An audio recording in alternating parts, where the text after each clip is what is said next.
ریوبرا فروشگاه و هلبس نویس و سترامبیش سندی گریسن لور نکدوچس روشالات تکساس دجی به شکل برهنده کد خوازه جس ایشای باجیرت مزن بدور به او دنگو باستان دشوپینه لیوکو خویا شر و آلوزی گل جوی دورند.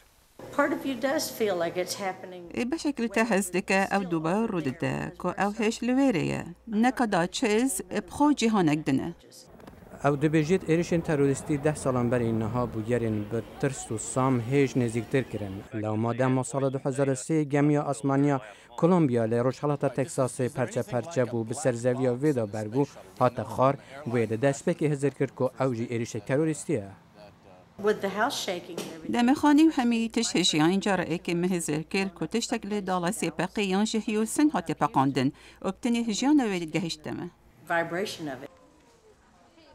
گلک جسی هزار حوالاتیت نکردو چس پیوندی که تایبت به شر امریکا لدجی تروری و هنه. دو کارولین آدامز دناف لشکری امریکا در خدمت دیکن. او باور دیگه که اپراسیونت امریکا لافغانستان و کشتن اسامه بن لادن در پاکستان گفت تروریستی کم کریه. امد صانين كو وي بشتوان هنا لأس هزر دكم كشتنا وي هاري كاري كريه.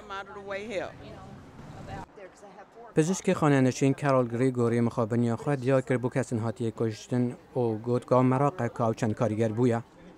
از هشتانی گرانم کن ندوره او بویر جاره کادن رو بدهد از نپش راستم که هم پاراستینه. یک جی کسان بر پرسیارج پاراستنا خلق نکردو چس افسر پلیس گریگوری سوالا.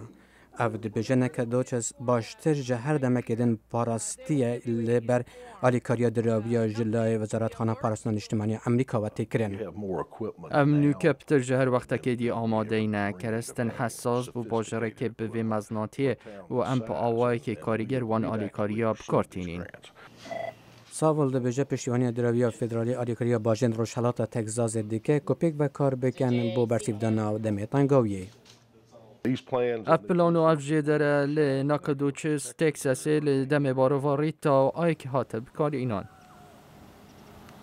آرچی مکدونالد زاننگاه استیون اف آستن بجید گله جاران لیر جان هیدی و حسانه حتی کاریگریا مورالیا 10 سالان بر این نهاجی سوک بویا.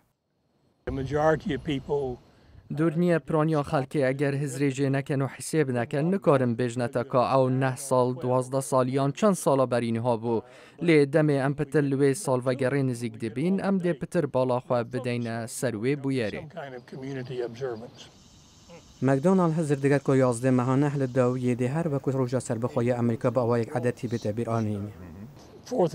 لروجا 14 ماه 7 نها ام جشن دیگرین اموی راستی نا این نبیرا خواه که لوی روژه بری 235 سالان زور کسات نکشتن.